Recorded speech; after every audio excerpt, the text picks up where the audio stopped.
As it is? As it is, yes, please, absolutely as it is. Thank you. How very kind of you. How very kind.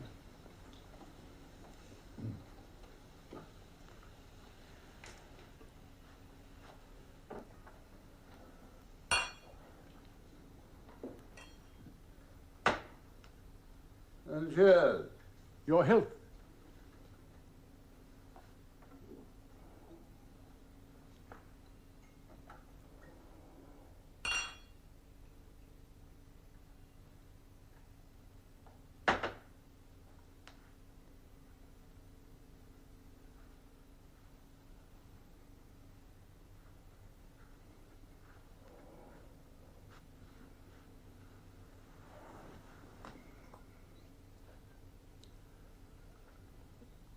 Please help yourself. Terribly kind of you.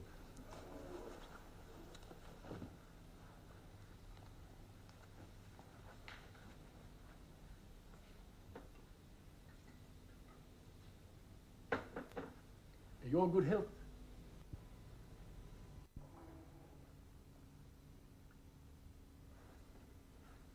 What was it I was saying as we arrived at your door?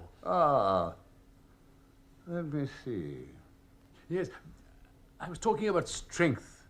Do you recall? Strength, yes. Yes, I was about to say, you see, that there are some people who appear to be strong, whose idea of what strength consists of is persuasive, but who inhabit the idea and not the fact. What they possess is not strength, but expertise. They have nurtured and maintained what is, in fact, a calculated posture. Half the time it works. It takes a man of intelligence and perception to stick a needle through that posture and discern the essential flabbiness of the stance. I am such a man. You mean one of the latter? One of the latter, yes, a man of intelligence and perception. Not one of the former. Oh, no, not at all. By no means. May I say how very kind it was of you to ask me in? In fact, you are kindness itself. Probably always are kindness itself. Now, and in England, and in Hampstead, and for all eternity. What a remarkably pleasant room. I feel at peace here, safe from all danger. But please don't be alarmed. I shan't stay long. I never stay long with others. They do not wish it. And that for me is a happy state of affairs. My only security, you see, my true comfort and solace, rests in the confirmation that I elicit from people of all kinds a common and constant level of indifference. It assures me that I am as I think myself to be, that I am fixed, concrete. To show interest in me, or, good gracious, anything tending towards a positive liking of me would cause in me a condition of the acutest alarm. Fortunately, the danger is remote.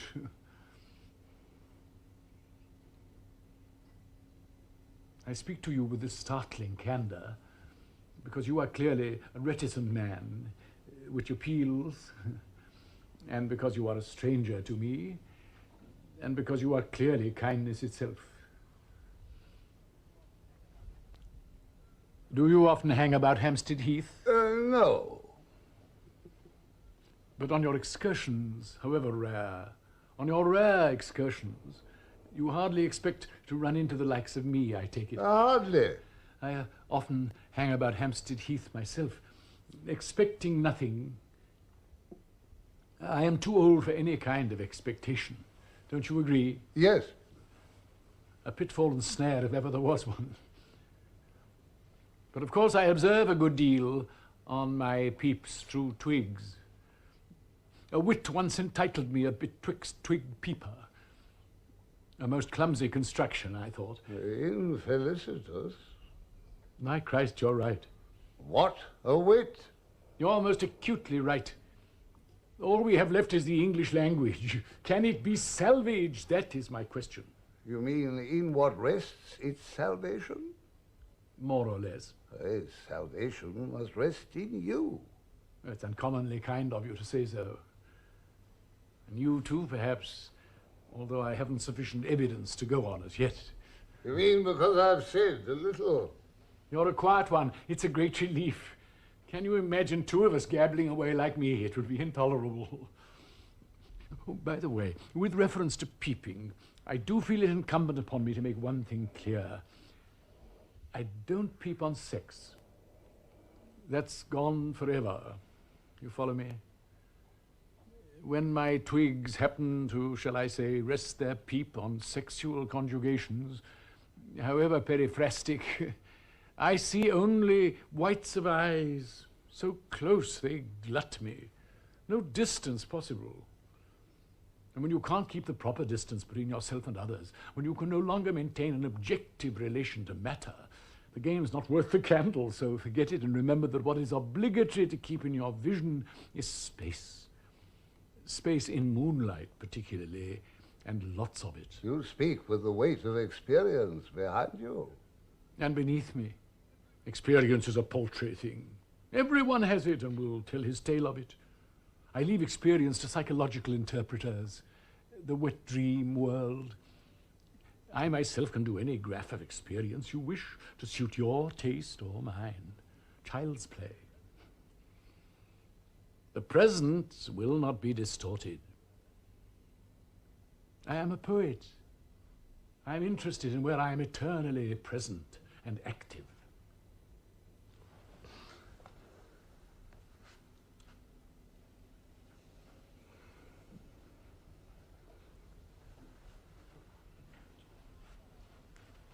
I have gone too far, you think? I'm expecting you to go very much further. Really? That doesn't mean I interest you, I hope. Not in the least. Thank goodness for that. For a moment, my heart sank.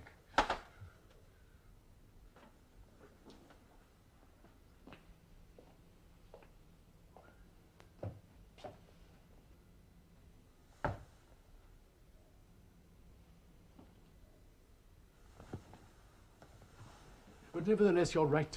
Your instinct is sound. I could go further in more ways than one. I could advance, reserve my defenses, throw on a substitute, call up the cavalry, or throw everything forward out of the knowledge that when joy overfloweth, there can be no holding of joy. The point I'm trying to make, in case you've missed it, is that I am a free man. It's a long time since we had a free man in this house. We? I? Is there another? And another what? People, person. What other? There are two mugs on that shelf. The second is for you. And the first? Would you like to use it? Would you like some hot refreshment? That would be dangerous. I'll stick to your scotch if I may. Help yourself. Thank you. I'll take a whiskey with you, if you would be so kind. With pleasure. Weren't you drinking vodka? I shall be happy to join you in a whiskey. You will take it as it is, as it comes. Oh, absolutely as it comes.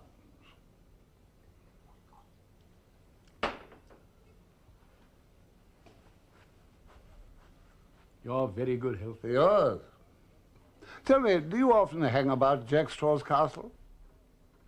I knew it as a boy. You find it as beguiling a public house now as it was in the days of the highwaymen, when it was frequented by a highwayman, notably Jack Straw, the great Jack Straw. Do you find it very much changed? It changed my life. Good Lord. Is it really? I refer to a midsummer night when I shared a drink with a Hungarian émigré lately retired from Paris. What, the same drink? By no means. You've guessed, I would imagine, that he was an erstwhile member of the Hungarian aristocracy. Oh, I did guess, yes. On that summer evening, led by him, I first appreciated how quiet life could be in the midst of yahoos and hullabaloos. He exerted on me a quite uniquely calming influence, without exertion, without any desire to influence. He was so much older than me. My expectations in those days, and I confess I had expectations in those days, did not include him in their frame of reference. I had meandered over to Hampstead Heath, a captive to memories of a more than usually pronounced grisliness, and found myself, not much to my surprise, ordering a pint at the bar of Jack Straw's castle. This achieved, and having negotiated a path through a particularly repellent lick-spittling herd of literati, I stumbled, unseeing, with my pint, to his bald, tanned, unmoving table. How bald he was.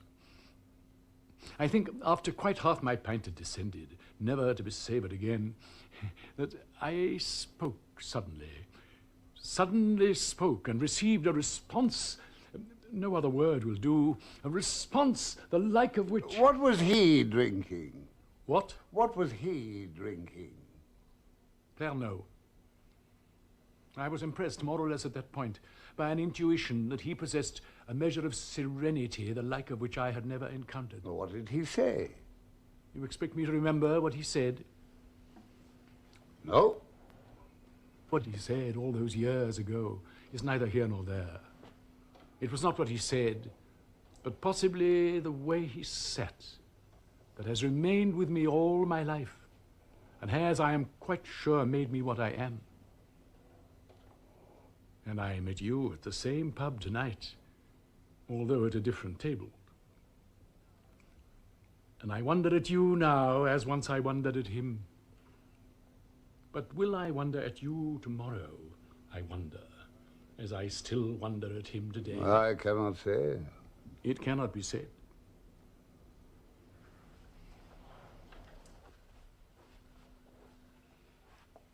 I'll ask you another question. Have you any idea from what I derive my strength? Strength? No. I have never been loved. From this I derive my strength. Have you ever been loved? Oh, I don't suppose so. I looked up once into my mother's face. What I saw there was nothing less than pure malevolence. I was fortunate to escape with my life. You will want to know what I had done to provoke such hatred in my own mother. You'd pissed yourself. Quite right. How old do you think I was at the time? 28. Quite right. However, I left home soon afterwards. My mother remains, I have to say, a terribly attractive woman in many ways. Her buns are the best. Her currant buns, the best. Would you be so kind as to pour me another drop of whiskey? Certainly.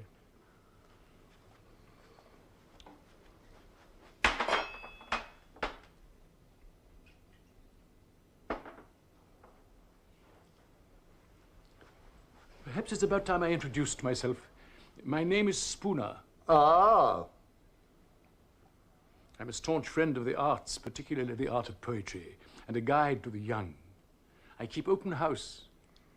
Young poets come to me, they read me their verses, I comment, give them coffee, make no charge. Women are admitted, some of whom are also poets, some are not. Some of the men are not. Most of the men are not. But with the windows open to the garden, my wife pouring long glasses of squash with ice on a summer evening, young voices occasionally lifted in unaccompanied ballad, young bodies lying in the dying light, my wife moving through the shadows in her long gown. What can ail? I mean, who can gainsay us? What quarrel can be found with what is, au fond, a gesture towards the sustenance and preservation of art, and through art to virtue? Through art to virtue, to your continued health.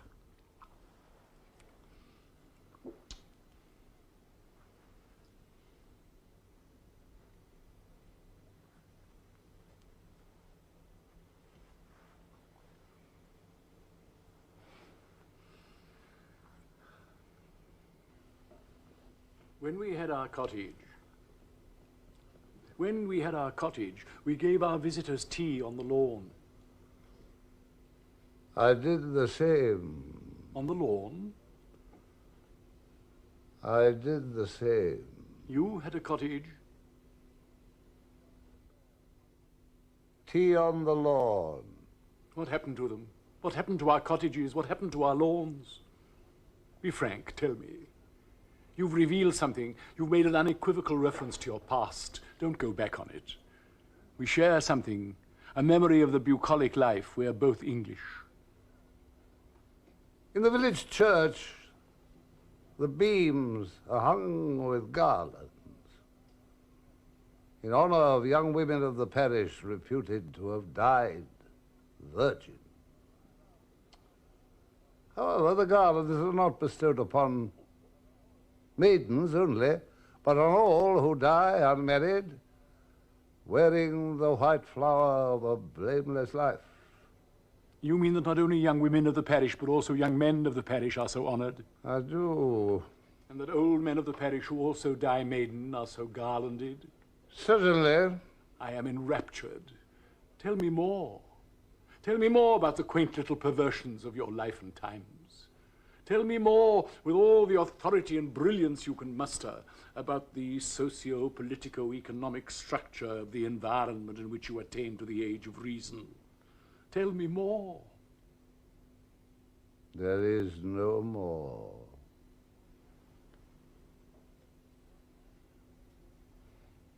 Tell me then about your wife.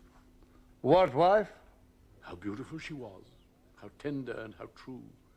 Tell me with what speed she swung in the air, with what velocity she came off the wicket, whether she was responsive to finger spin, whether you could bowl a shooter with her, or an off break with a leg break action. In other words, did she Google? You will not say. I will tell you then that my wife had everything. Eyes, a mouth, hair, teeth, buttocks, breasts, absolutely everything. And legs. Which carried her away? Carried who away? Yours or mine? Is she here now, your wife? Cowering in a locked room, perhaps? Was she ever here? Was she ever there in your cottage? It is my duty to tell you you have failed to convince. I am an honest and intelligent man. You pay me less than my due. Are you equally being fair to the lady? I begin to wonder whether truly accurate and therefore essentially poetic definition means anything to you at all. I begin to wonder whether you do in fact truly remember her, whether you truly did love her, truly caressed her, truly did cradle her, truly did husband her, falsely dreamed, or did truly adore her. I have seriously questioned these propositions and find them threadbare.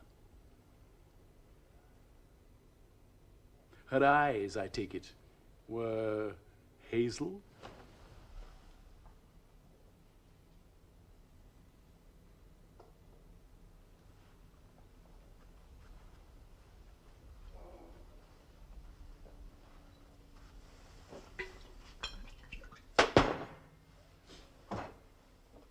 Hazel shit!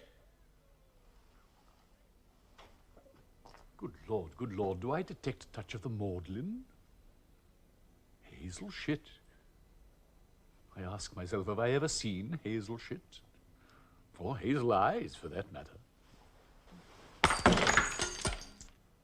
Do I detect a touch of the hostile? Do I detect, with respect, a touch of too many glasses of ale, followed by the great malt which wounds? Which wounds? Tonight, my friend, you find me in the last lap of a race I had long forgotten to run. A metaphor. Things are looking up. I would say, albeit on a brief acquaintance, that you lack the essential quality of manliness, which is to put your money where your mouth is. To pick up a pint pot and know it to be a pint pot, and knowing it to be a pint pot, to declare it as a pint pot, and to stay faithful to that pint pot as though you had given birth to it out of your own arse. You lack that capability, in my view. Do forgive me my candor. It is not method, but madness. So you won't, I hope, object if I take out my prayer beads and my prayer mat and salute what I take to be your impotence. I salute and attend. And saluting and attending, I'm at your service, all embracing. Heed me. I am a relevant witness. and could be a friend. You need a friend. You've a long hike, my lad, up which presently you slog unfriended. Let me perhaps be your boatman. For if and when we talk of a river, we talk of a deep and dank architecture. In other words, never disdain a helping hand, especially one of such rare quality.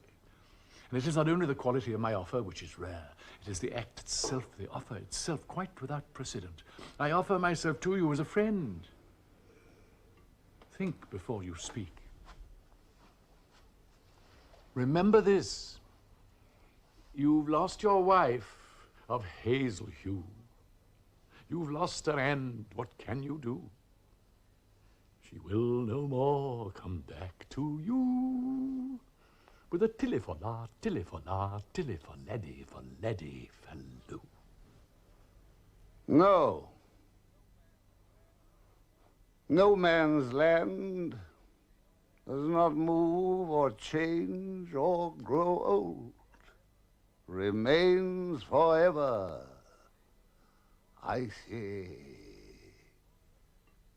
silent.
I've known this before.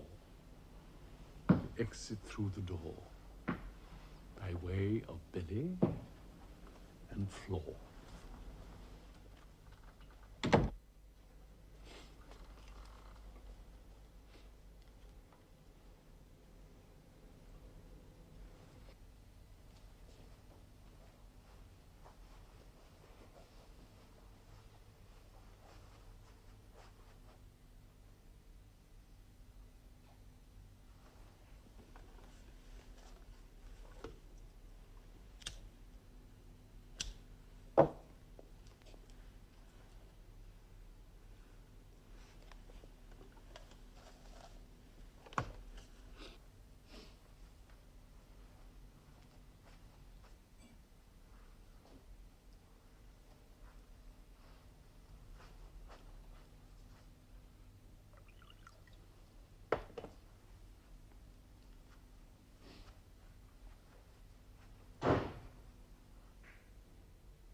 What are you drinking?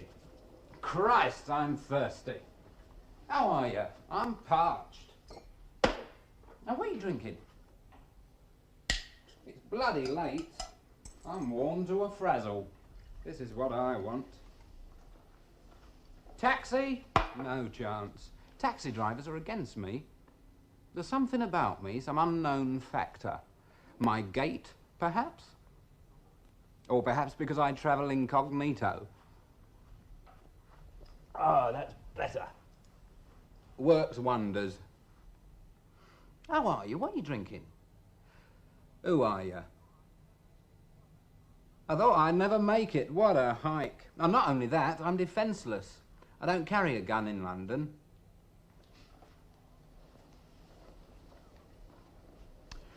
But I'm not bothered. Once you've done the East, you've done it all. I've done the East. But I still like a nice lighthouse like this one.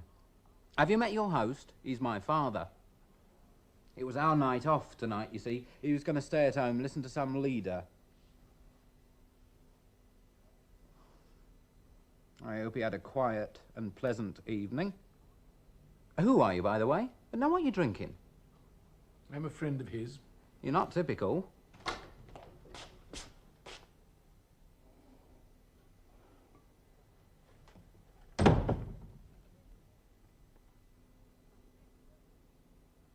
Who's this? His name's Friend. This is Mr. Briggs. Mr. Friend, Mr. Briggs. I'm Mr. Foster.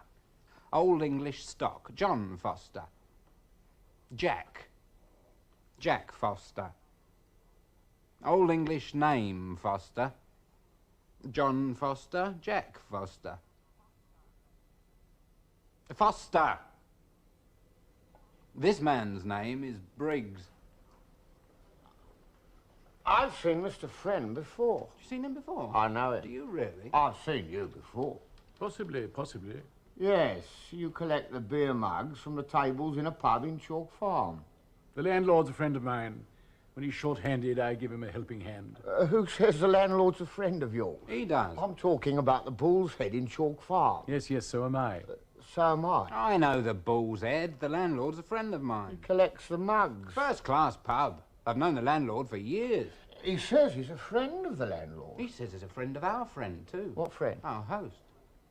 He's a bloody friend of everyone, then. He's everybody's bloody friend. How many friends have you got altogether, Mr. Friend? He probably couldn't count them. Well, there's me too now. I'm another one of your new friends. I'm your newest new friend. Not him, not Briggs. He's nobody's fucking friend.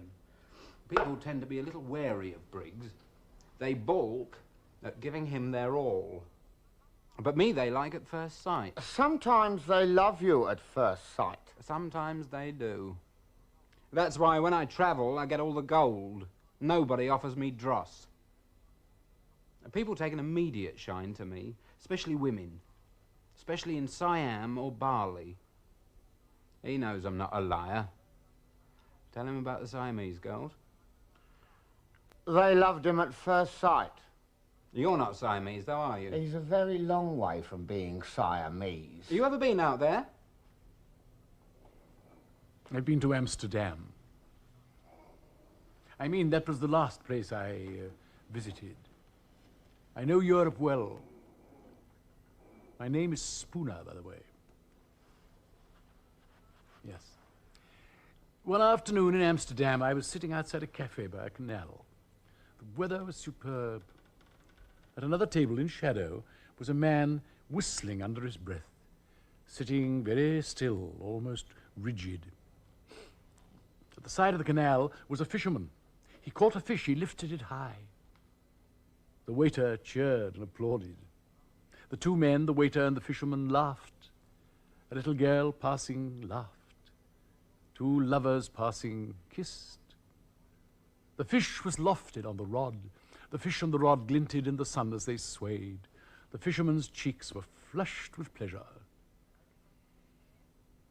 I decided to paint a picture of the canal, the waiter, the child, the fisherman, the lovers, the fish, and in background, in shadow, the man at the other table, and to call it The Whistler.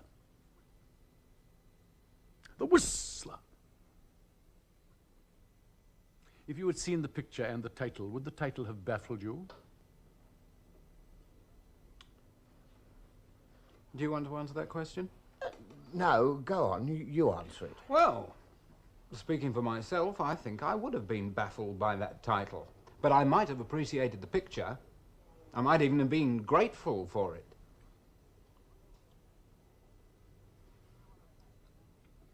Did you hear what I said? I might have been grateful for the picture. A good work of art tends to move me, you follow me? I'm not a cunt, you know. I'm very interested to hear you're a painter. You do it in your spare time, I suppose. Quite. Did you ever paint that picture, The Whistler? Not yet, I'm afraid. Don't leave it too long, you might lose the inspiration. Ever painted a beer mug? You must come and see my collection any time you wish. What of, beer mugs? No, paintings. Where'd you keep it? At my house in the country. You would receive the warmest of welcomes. Who from? My wife, my 2 daughters. Really? Would they like me? What do you think? Would they love me at first sight? Very possibly. What about him? They are remarkably gracious women. You're a lucky man. What are you drinking? Scotch.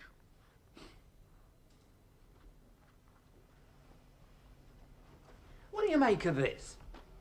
When I was out east once, a kind of old stinking tramp, bollock naked, asked me for a few bob. I didn't know him, he was a complete stranger, but I could see immediately he wasn't a man to trust. He had a dog with him. They only had about one eye between them. So I threw him some sort of coin. Now he caught this bloody coin, he looked at it with a bit of distaste, and then he threw the coin back. Well, automatically I went to catch it. I clutched at it, but the bloody coin disappeared into thin air. Now, it didn't drop anywhere, it just disappeared into thin air on its way towards me. He then let out a few curses and pissed off with his dog. Oh, here's your whiskey, by the way.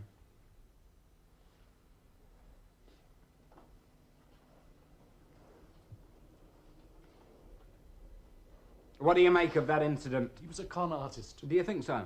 You would be wise to grant the event no integrity whatsoever. You don't subscribe to the mystery of the Orient? A typical Eastern con trick. Double Dutch, you mean? Certainly. Your good health.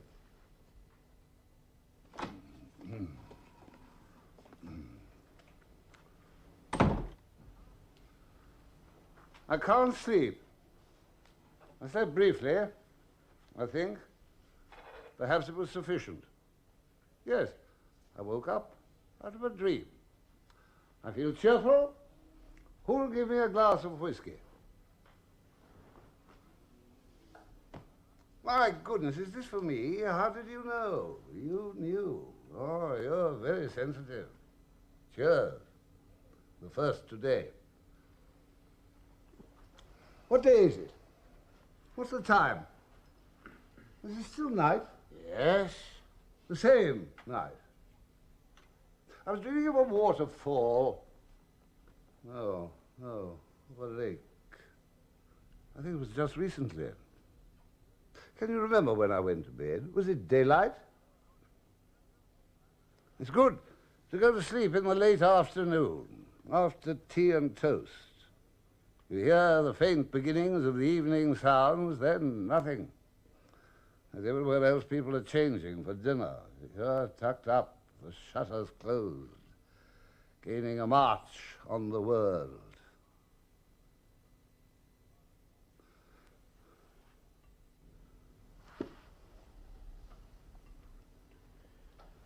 Something is depressing me. What is it? It was the dream. Yes. Waterfalls. No, a lake, water, drowning. Not me, someone else. Oh, how nice to have company. Can you imagine waking up, finding no one here, just furniture staring at you? Oh, it's most unpleasant. I've known that condition. I've been through that period. Cheers. I came round to human beings in the end, like yourselves. A wise move. I tried laughing alone. Oh, pathetic. Have you all got drinks? Who is that? A friend of yours? Won't someone introduce me? He's a friend of yours. In the past, I knew remarkable people. I have a photograph album somewhere. I'll find it. Yes, you'll be impressed by the faces. Very handsome. Sitting on grass with hampers. I had a moustache. Quite a few of my friends had moustaches. Oh, remarkable faces. Remarkable moustaches. What was it? Informed the scene? A tenderness towards our fellows, perhaps. The sun shone. The girls had lovely hair, dark, sometimes red. Under their dresses, their bodies were white. It's all in my album. I'll find it. Yes, you'll be struck with the charm of the girls, their grace, the ease with which they sit, pour tea, lull. It's all in my album.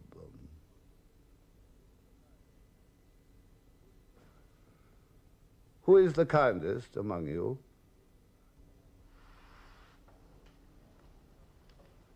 Thanks. What would I do without the two of you? I'd sit here forever, waiting for a stranger to fill up my glass. What would I do while I waited? Look through my album, make plans for the future. You'd crawl to the bottle and stuff it between your teeth. No, I drink with dignity. Who is this man? Do I know him? He says he's a friend of yours. My true friends look out at me from my album. I had my world. I have it. Don't think now it's gone I'll choose to sneer at it, to cast doubts on it, to wonder if it properly existed. No. I'm talking of my youth. It can never leave me. No, it existed. It was solid. The people in it were solid. Well, transformed by light, by being sensitive to all the changing light. When I stood, my shadow fell upon her. She looked up. Give me the bottle. Give me the bottle.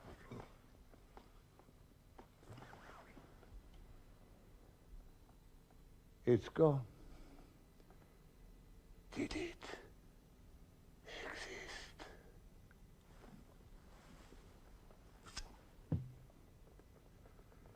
It's gone. It never existed.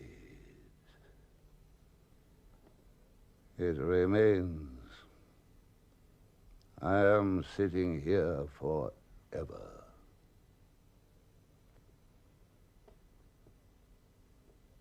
Oh, how kind of you. I wish you'd tell me what the weather's like. I wish you'd damn well tell me what night it is, this night or the next night or the other one, the night before last. Be frank. Is it the night before last? Help yourselves. I hate drinking alone. There's too much solitary shittery. Now, what was it? Shadows, brightness through leaves, young lovers gambling in the bushes, a fall of water. It was my dream. The lake. Who was drowning in my dream? It was blinding, I remember it.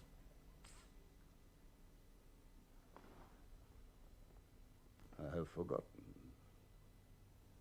All the sacred and holy, the sounds stopped. It was freezing. There's a gap in me, I can't fill it. There's a flood running through me, I can't plug it. They're blotting me out. Who's doing it? I'm suffocating. It's a muff perfume. Someone is doing me to death. She looked up. I was staggered. I'd never seen anything so beautiful. And that's all poison. One can't be expected to live like that. Well, I remember nothing.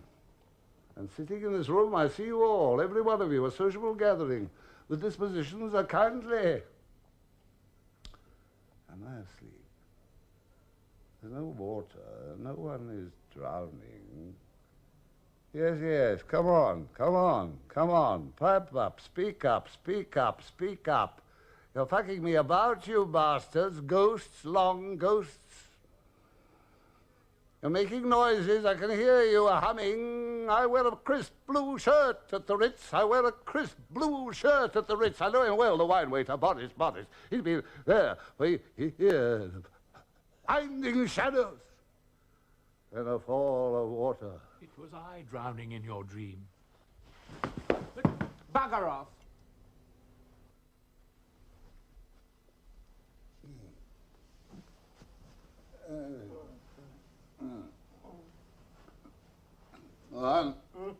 Unhand me.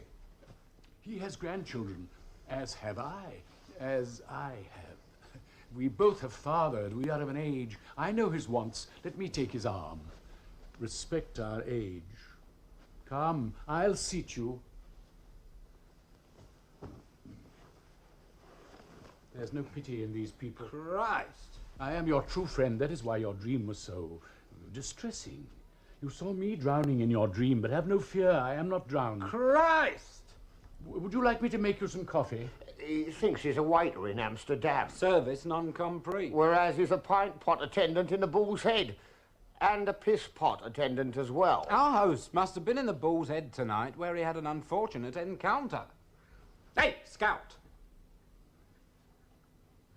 I think there's been some kind of misunderstanding. You're not in some shithouse down by the docks. You're in the home of a man of means, of a man of achievement. Do you understand me? Why am I bothering? Tell me, eh?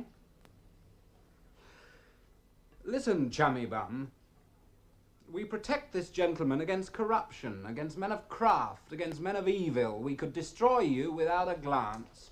We take care of this gentleman. We do it out of love. Why am I talking to him? I'm wasting my time with a non-starter. I must be going mad. I don't usually talk. I don't have to. Normally I keep quiet. I know what it is. There's something about you fascinates me. It's my bearing. That's what it must be. I've seen Irishmen chop his balls I off. suppose once you've had Irishmen, you've had everything. Listen, keep it tidy, you fellow. You've just laid your hands on a rich and powerful man. It's not what you're used to, Scout.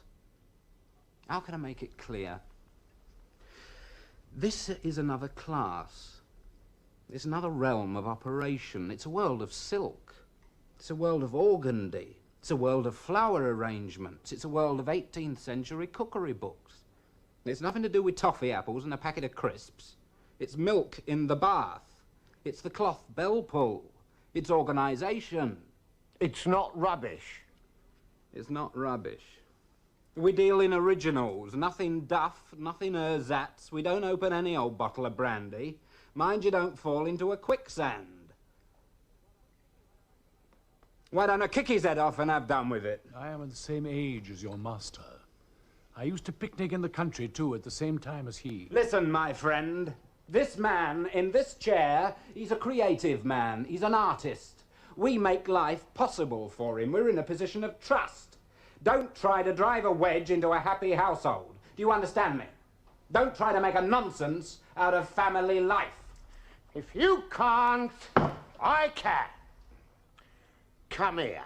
Where are the sandwiches? Cut the bread. It's cut. It is not cut. Cut it.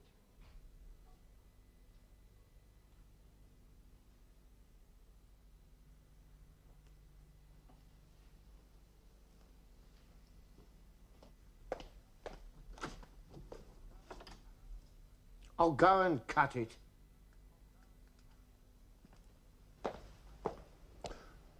I know you from somewhere. I must clean the house. No one else will do it. Your financial advisors coming to breakfast. I got to think about that. His taste changes from day to day. One day he wants boiled eggs and toast. The next day orange juice and poached eggs. The next scrambled eggs and smoked salmon. The next a mushroom omelette and champagne. Any minute now it'll be dawn, a new day.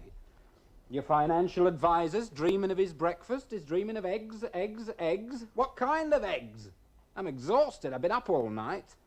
But it never stops. Nothing stops. It's all fizz. This is my life. I have my brief arousals. They leave me panting. I can't take the pace in London. Nobody knows what I miss. I miss the Siamese girls. I miss the girls in Bali. You don't come across them over here. I mean, you see them occasionally on the steps of language schools. They're learning English. They're not prepared to have a giggle and a cuddle in their own language, not in Regent Street. A giggle and a cuddle. Sometimes my ambitions extend no farther than that. I could do something else.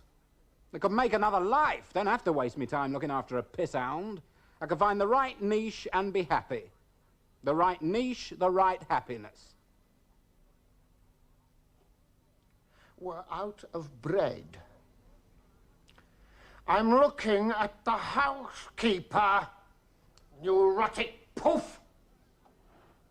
He prefers idleness.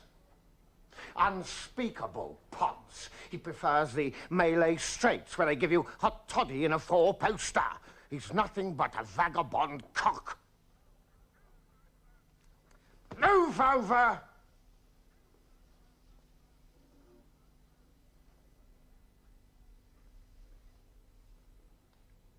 Get up.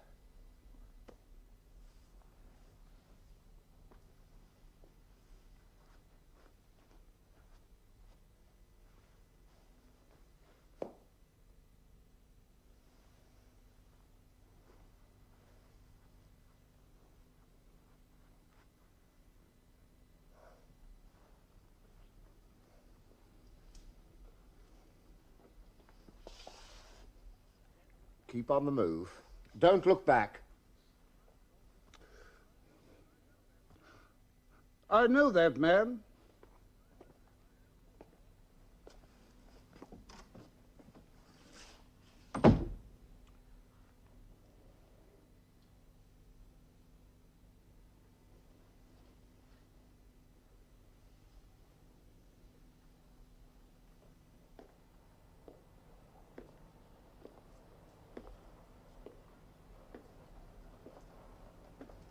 Do you know what I saw once in the desert? In the Australian desert? A man walking along carrying 2 umbrellas. 2 umbrellas in the outback. Was it raining? No. It was a beautiful day. Nearly asked him what he was up to, but I changed my mind. Why? Well, I decided he must be some kind of lunatic. I thought he would only confuse me.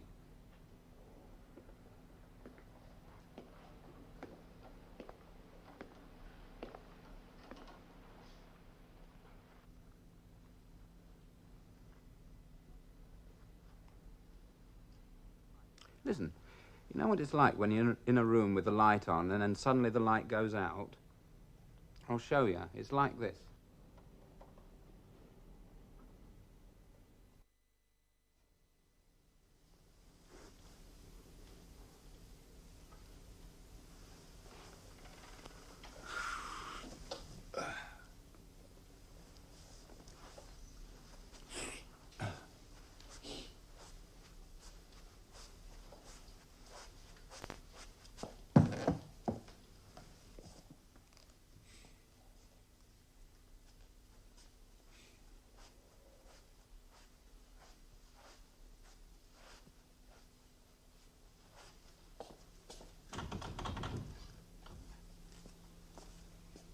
I've known this before. Morning, a locked door, a house of silence, and strangers.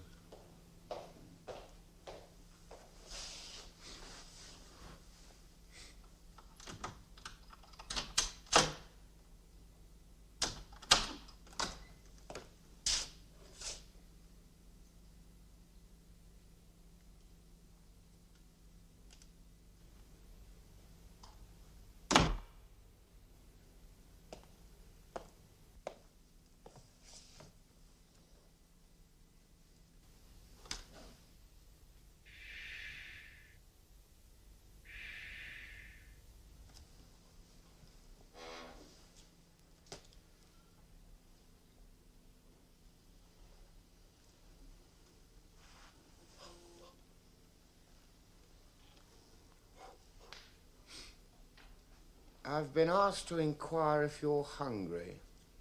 Food? I never touch it.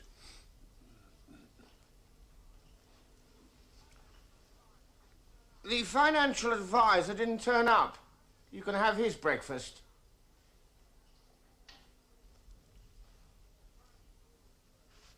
He phoned his order through. Phoned again to cancel the appointment. For what reason? Jack spoke to him, not me. What reason did he give your friend? Jack said he found himself without warning in the centre of a vast aboriginal financial calamity. He clearly needs an advisor. I shan't bring you breakfast if you're going to waste it. I abhor waste.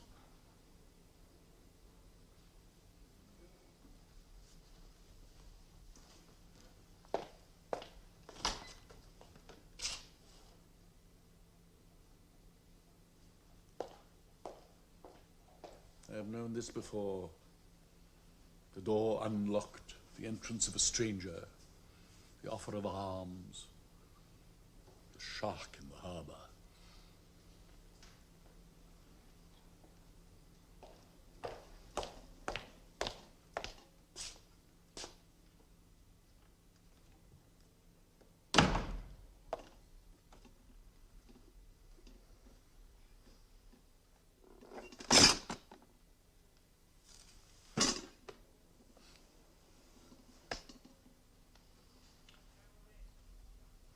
Scrambled eggs. Shall I open the champagne? Is it cold? Freezing. Please open it.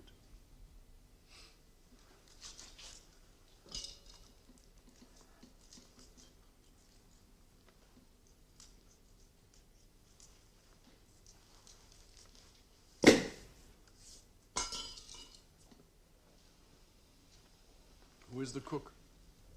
We share all burdens, Jack and myself.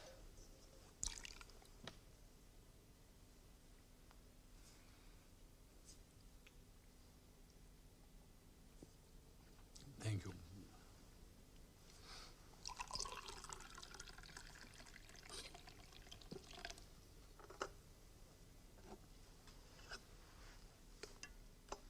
We're old friends, Jack and myself. We met at a street corner. I should tell you he'll deny this account. His story will be different. I was standing at a street corner. A car drew up. It was him. He asked me the way to Bolsover Street. I told him Bolsover Street was in the middle of an intricate one-way system. It was a one-way system easy enough to get into. The only trouble was that once in, you couldn't get out. I told him his best bet, if he really wanted to get to Bolsover Street, was to take the first left, first right, second right, third on the left, keep his eye open for a hardware shop, go right round the square, keeping to the inside lane, take the second mews on the right, and then stop. You find himself facing a very tall office block with a crescent courtyard. He can take advantage of this office block. He can go round the crescent, come out the other way, follow the arrows, go past two sets of traffic lights, and take the next left, indicated by the first green filter he comes across. He's got the post office tower in his vision the whole time. All he's got to do is to reverse into the underground car park, change gear, go straight on, and he'll find himself in Bolsover Street with no trouble at all.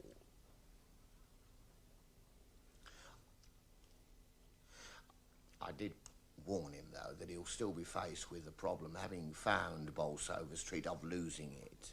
I told him I knew one or two people who've been wandering up and down Bolsover Street for years. They wasted their bloody youth there. The people who live there, their faces are grey, they're in a state of despair, but nobody pays any attention to it. All people are worried about is their ill-gotten gains. I wrote to the Times about it. Life at a dead end, I called it. Went for nothing. Anyway, I told him that probably the best thing he could do was to forget the whole idea of getting to Bolsover. I remember saying to him, this trip you've got in mind, drop it. It could prove fatal. But he said he had to deliver a parcel. Anyway, I took all this trouble with him because he had a nice, open face. He looked like a man that would always do good to others himself. Normally, I wouldn't give a fuck.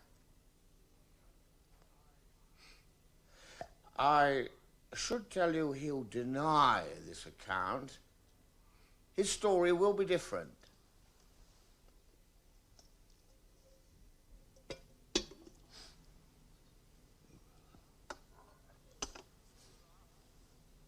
When did you last have champagne for breakfast? Well, to be quite honest, I'm a champagne drinker. How are you? I know my wines. Dijon in the 30s. I made many trips to Dijon for the wine tasting with my French translator. Even after his death, I continued to go to Dijon until I could go no longer. Hugo, a good companion.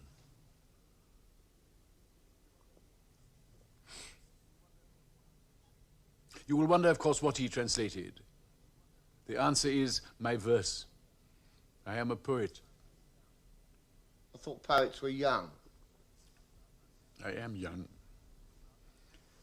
Could I help you to a glass? No, thank you. Excellent choice. Not mine. Translating verse is an extremely difficult task. Only the Romanians remain respectable exponents of the craft. Bit early in the morning for all this, innit? Finish the bottle. Doctor's orders. Can I inquire as to why I was locked in this room, by the way? Doctor's orders.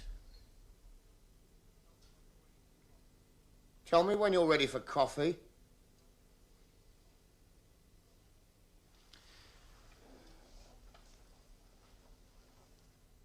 Must be wonderful to be a poet and have admirers and translators and to be young. I'm neither one nor the other. Yes, you've reminded me. I must be off. I have a meeting at 12. Thank you so much for breakfast. What meeting? A board meeting. I'm on the board of a newly inaugurated poetry magazine. We have our first meeting at 12. Can't be late. Where's the meeting? At the Bull's Head in Chalk Farm. The landlord is kindly allowing us the use of a private room on the first floor. It's essential the meeting be private, you see, as we shall be discussing policy. The Bull's Head in Chalk Farm? Yes, the landlord's a friend of mine. It is on that account that he is favouring us with a private room.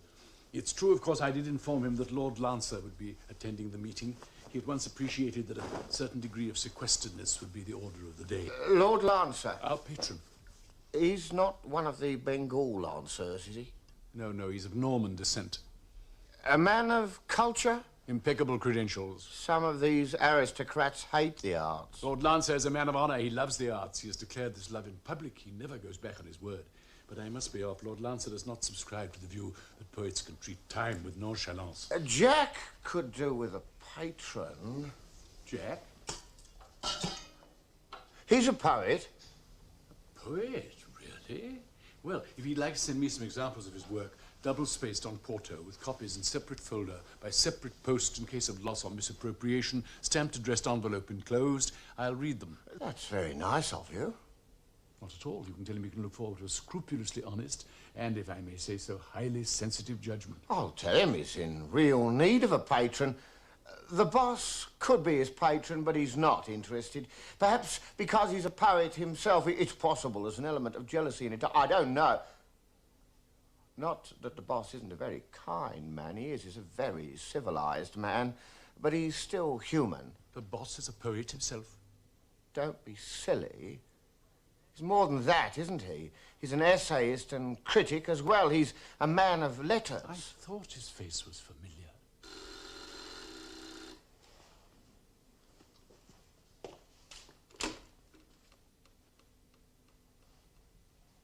Yes, sir.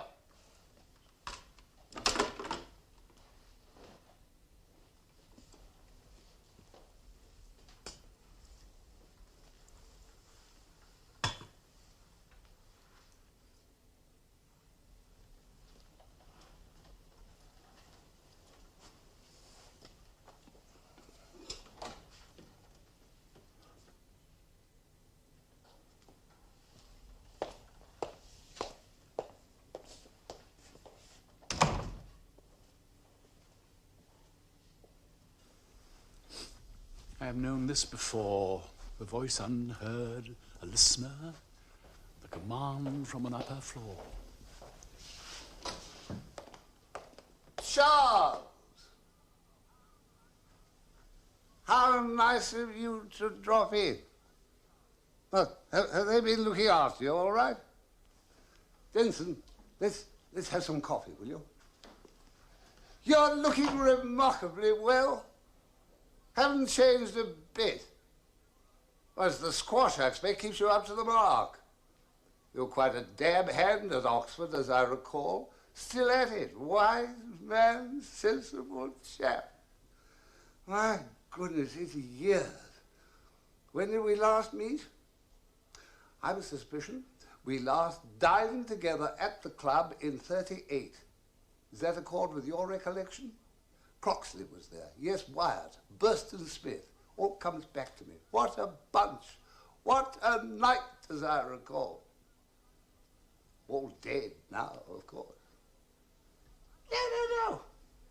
I'm a fool, I'm an idiot. Our last encounter, I remember it well, Pavilion at Lord's in '39 against the West Indies.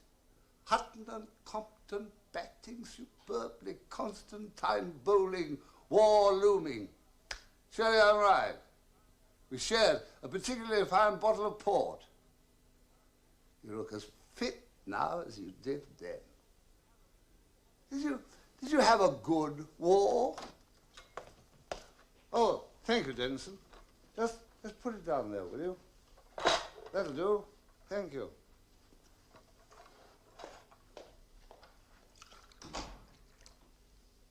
How's Emily? What a woman. Black? There you are. What a woman. Have to tell you, I fell in love with her once upon a time. Have to confess it to you. Took her out to tea in Dorchester, told her of my yearning, decided to take the bull by the horns, proposed that she betray you. Admitted you were a damn fine chap, but pointed out I'd be taking nothing that belonged to you, simply that portion of herself all women keep in reserve for a rainy day. Had an infernal job persuading her. Said she adored you. Life would be meaningless were she to be false. Plied her with buttered scones, Wiltshire cream, crumpets and strawberries. Eventually, she succumbed. I don't suppose you ever knew about it. What? No, we're too old for it to matter now, don't you agree? I rented a little cottage for the summer. She would motor to me twice or thrice a week. I was an integral part of her shopping expeditions. You were both living on the farm then. That's right, her father's farm. And she would come to me at tea time or coffee time, the innocent hours.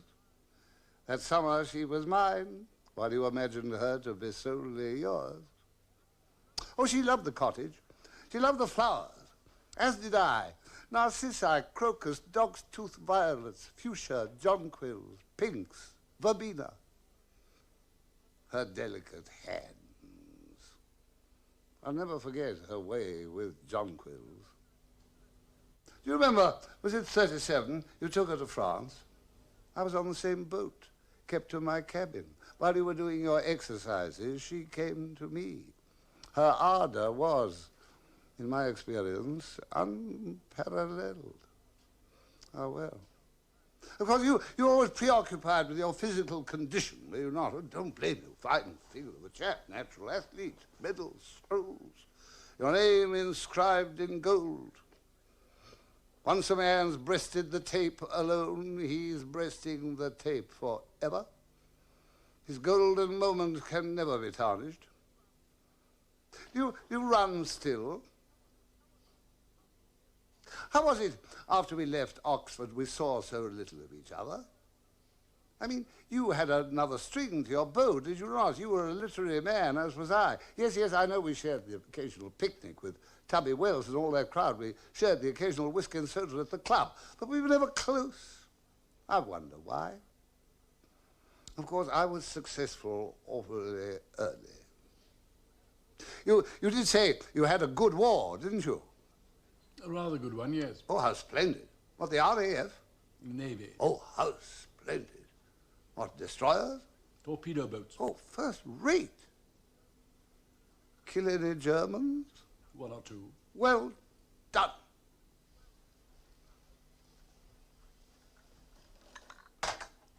And you? I was in military intelligence. Ah.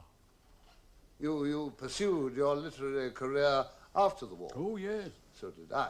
I believe you've done rather well. Oh, quite well, yes. Past my best now. Do you ever see Stella? Stella? You can't have forgotten. Stella who? Stella Winstanley. Winstanley. Bunty Winstanley's sister. Oh, Bunty.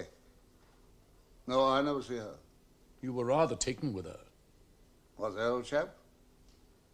How did you know?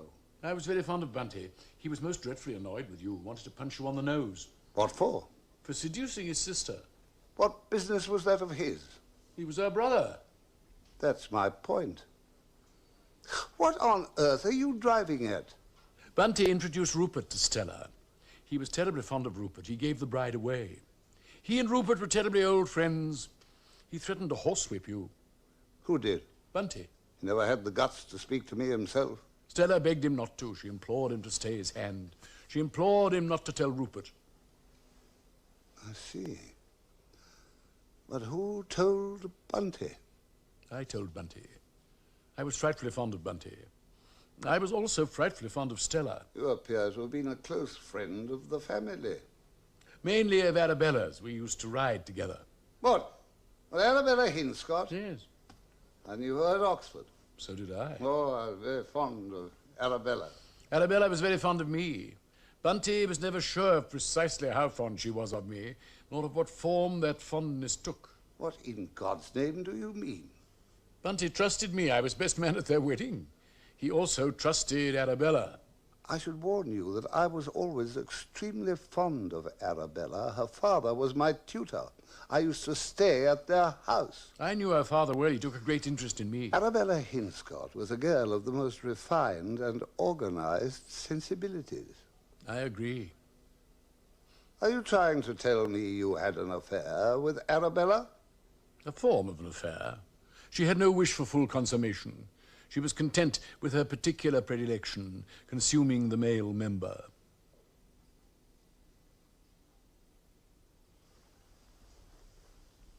I'm beginning to believe you're a scoundrel. How dare you speak of Arabella Hinscott in such a fashion? I'll have you blackballed from the club. Oh, my dear sir, may I remind you that you betrayed Stella Winstanley with Emily Spooner, my own wife, throughout a long and soiled summer, a fact known at the time throughout the home counties. May I further remind you that Muriel Blackwood and Doreen Busby have never recovered from your insane and corrosive sexual absolutism. May I further remind you that your friendship with and corruption of Geoffrey Ramsden at Oxford was the talk of Balliol and Christchurch Cathedral? This is scandalous. How dare you? I'll have you horsewhipped. It is you, sir, who have behaved scandalously.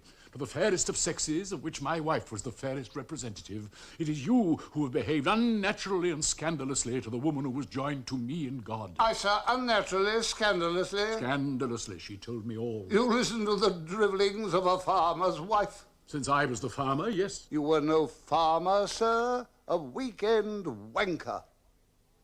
I wrote my homage to Wessex in the summer house at West Upfield. I never had the good fortune to read it. It is written in terza rima, a form which, if you forgive my saying so, you have never been able to master. This is outrageous. Who are you? What are you doing in my house? Jensen! A whiskey and soda.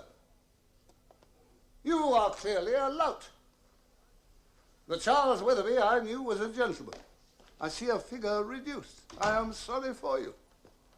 Where is the moral ardor that sustained you once? Gone down the hatch. Down the hatch. Right down the hatch. I do not know. I do not understand. I see it around me continually, how the most sensitive and cultivated of men can so easily change, almost overnight, into the bully, the cut-purse, and the brigand. In my day, nobody changed. A man was. Only religion could alter him, and that at least was a glorious misery. We are not banditti here. I am prepared to be patient. I shall be kind to you.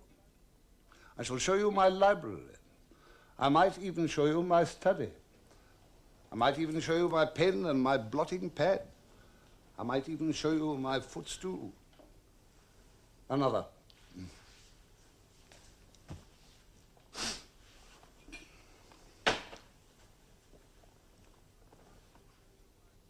I might even show you my photograph album. You might even see a face in it which might remind you of your own, of what you once were. You might even see faces of others in shadow, or cheeks of others turning, or jaws, or backs of necks, or eyes, dark under hats, which might remind you of others whom you once knew, whom you thought long dead, from whom you still receive a sidelong glance, if you can face the good ghost. Allow the love of the good ghost to possess all that emotion trapped. Bow to it. Assuredly it will never release them, but who knows what relief it may bring to them. Who knows how they may quicken in their chains, in their glass jars. You think it cruel to quicken them when they're fixed, imprisoned? No. Deeply, deeply, they long to respond to your touch, to your look. And when you smile, their joy is unbounded.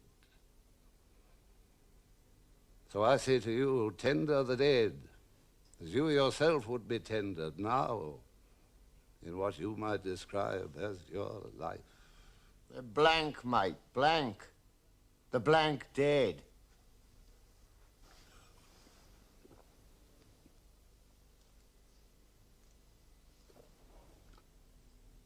Nonsense. Pass the bottle. No. What? I said no. No tricks, no pranks. Give me the bottle. I've refused. Refusal may lead to dismissal. You can't dismiss me. Why not? Because I won't go. If I tell you to go, you'll go. Give me the bottle.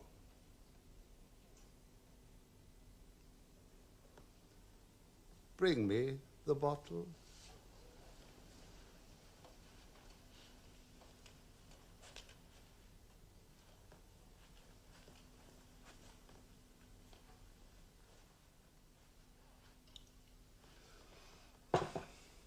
I'll have one myself. What impertinence. Well, it doesn't matter. He was always a scallywag. Is it raining? It often rains in August in England. Do you ever examine the gullies of the English countryside?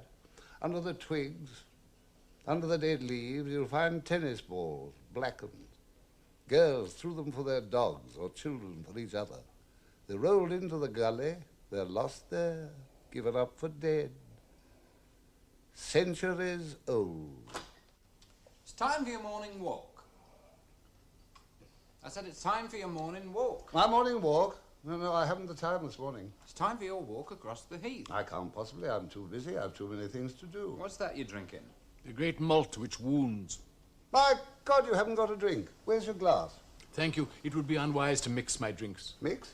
I was drinking champagne. Of course you were. Of course you were. Albert, another bottle. Certainly, sir. My morning walk. No, I can't possibly. I'm too busy. I have too many things to do. I have an essay to write, a critical essay. We must check the files, see what it is I'm meant to be appraising. At the moment, it slipped my mind. I could help you there. Oh? On 2 counts. Firstly, I have the nose of a ferret. I can find anything in a file. Secondly, I've written any number of critical essays myself. Do you actually have a secretary? I'm his secretary. The secretarial post does less than justice to your talents. A young poet should travel and suffer. Join the navy, perhaps, and see the sea, voyage and explore. I've sailed. I've been there and back. I'm here where I'm needed. You mentioned a photograph album. I could go through it with you. I could put names to the faces. A proper exhumation could take place. Yes, I am confident I could be of enormous aid in that area. Those faces are nameless, friend. And they'll always be nameless. There are places in my heart where no living soul has or can ever trespass. Here we are. Fresh as a daisy. Drop for you, sir. No, thank you. I'll stay where I am. I'll join Mr. Friend, if I may, sir. Well, naturally. Where's your glass? No, thank. Oh, come, be sociable, be sociable. Consort with the society to which you are attached, as it were, with bonds of steel. Mingle. It isn't even lunchtime. The best time to drink champagne is before lunch, you cunt. Don't call me a cunt. We three, never forget, are the oldest of friends. That's why I called him a cunt. Stop talking! To our good fortune. Cheers. Cheers. Cheers. The light out there is gloomy. Hardly daylight at all. Falling rapidly. Distasteful. Let us close the curtain. Put the lamps on. What relief. How happy it is. Today I shall come to a conclusion. There are certain matters which today I shall resolve. I'll help you. I was in Bali when they sent for me. I didn't have to leave.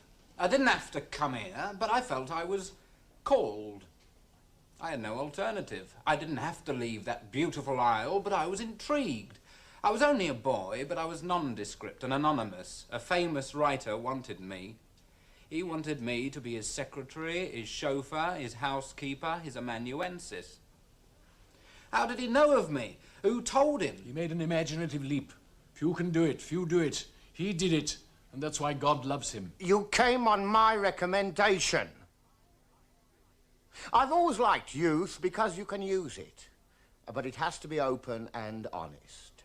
If it isn't open and honest, you can't use it. I recommended you. You were open, the whole world before you. I find the work fruitful. I'm in touch with a very special intelligence. This intelligence I find nourishing. I have been nourished by it. It's enlarged me. Therefore, it's an intelligence worth serving. I find its demands natural. Not only that, they're legal. I'm not doing anything crooked. It's a relief. Could so easily have been bent. I have a sense of dignity in my work, a sense of honor. It never leaves me. Of service to a cause.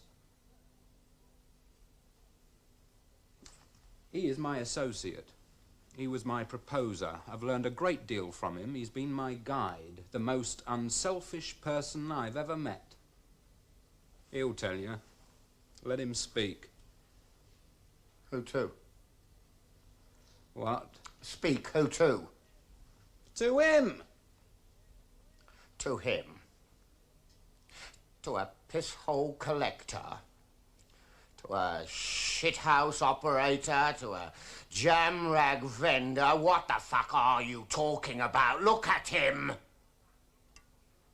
He's a minge juice bottler, fucking shit cake baker. What are you talking to him for? Yes, yes, but he's a good man at heart. I knew him at Oxford. Let me live with you and be your secretary. Is there a big fly in here? I hear buzzing. No. You say no? Yes. I ask you to consider me for the post. If I were wearing a suit such as your own, you would see me in a different light. I'm extremely good with tradespeople, hawkers, canvassers, nuns. I can be silent when desired, or when desired, convivial. I can discuss any subject of your choice, the future of the country, wildflowers, the Olympic Games. It's true I've fallen on hard times, but my imagination and intelligence are unimpaired. My will to work has not been eroded. I remain capable of undertaking the gravest and most daunting responsibilities. Temperamentally, I can be what you wish. My character is at core a humble one. I am an honest man, and I am still not too old to learn. My cooking is not to be sneezed at. I lean towards French cuisine, but food without frills is not beyond my competency. I have a keen eye for dust. My kitchen would be immaculate. I am tender towards objects. I would take good care of your silver. I play chess, billiards, and the piano. I could play Chopin for you. I could read the Bible to you. I am a good companion. My career, I admit it freely, has been checkered. I was one of the golden of my generation. Something happened, I don't know what it was. Nevertheless, I am I, and have survived insult and deprivation. I am I. I offer myself not abjectly, but with ancient pride. I come to you as a warrior. I shall be happy to serve you as my master. I bend my knee to your excellence. I am furnished with the qualities of piety, prudence, liberality, and goodness. Decline them at your peril. It is my task as a gentleman to remain amiable in my behavior, courageous in my undertakings, discreet and gallant in my executions, by which I mean that your private life would remain your own. However, I shall be sensible to the least wrong offered you. My sword shall be ready to dissever all manifest embodiments of malign forces that conspire to your ruin. I shall regard it as incumbent upon me to preserve a clear countenance and a clean conscience. I will accept death's challenge on your behalf. I shall meet it for your sake boldly, whether it be in the field or in the bedchamber. I am your chevalier. I would rather bury myself in a tomb of honor and permit your dignity to be sullied by domestic enemy or foreign foe. I am yours to command.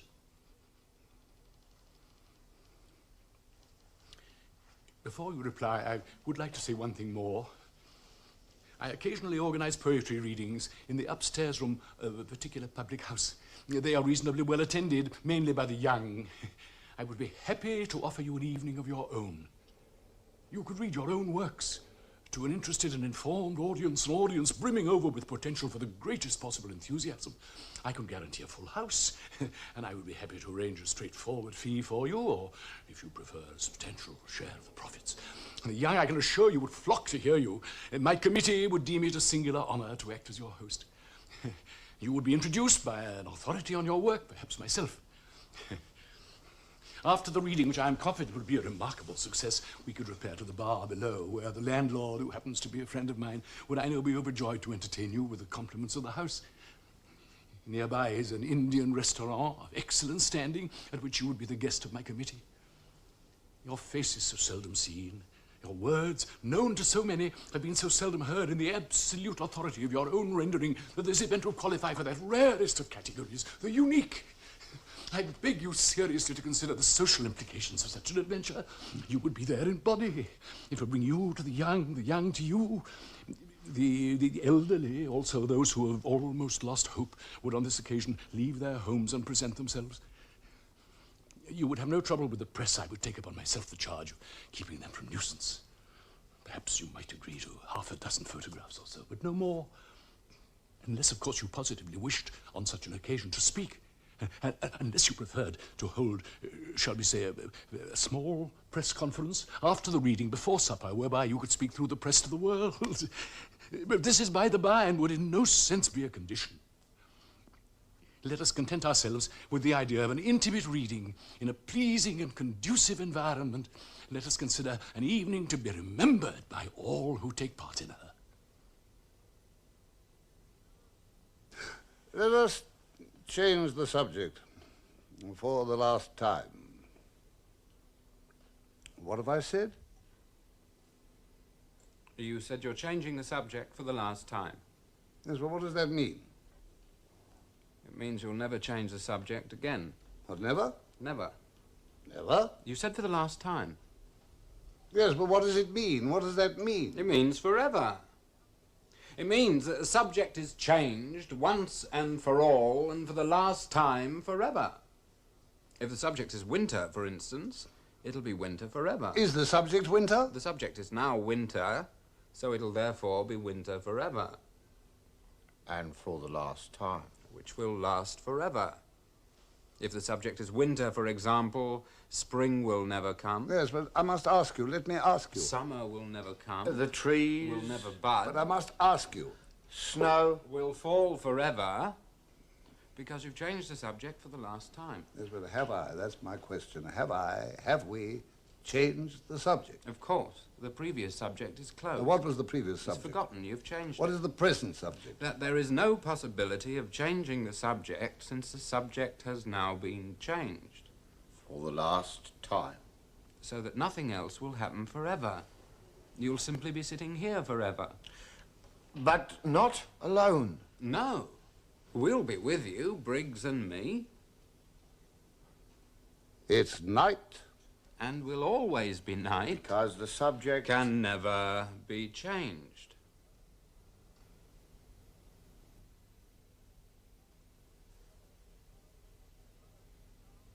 But I hear sounds of birds.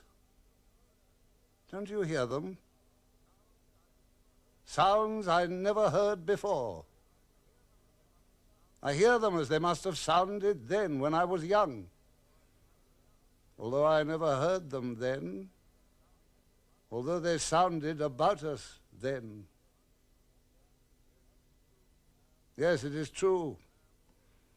I am walking towards a lake. Someone is following me through the trees. I lose him easily. I see a body in the water floating. I am excited. I look more closely. I see I am mistaken. There is nothing in the water. I say to myself, I saw a body drowning. But I am mistaken. There is nothing there.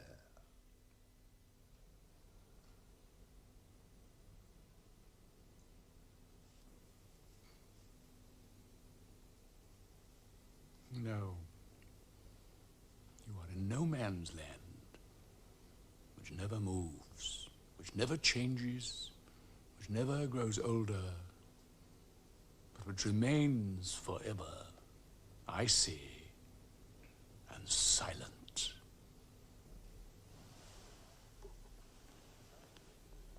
I'll drink to that.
Thank you.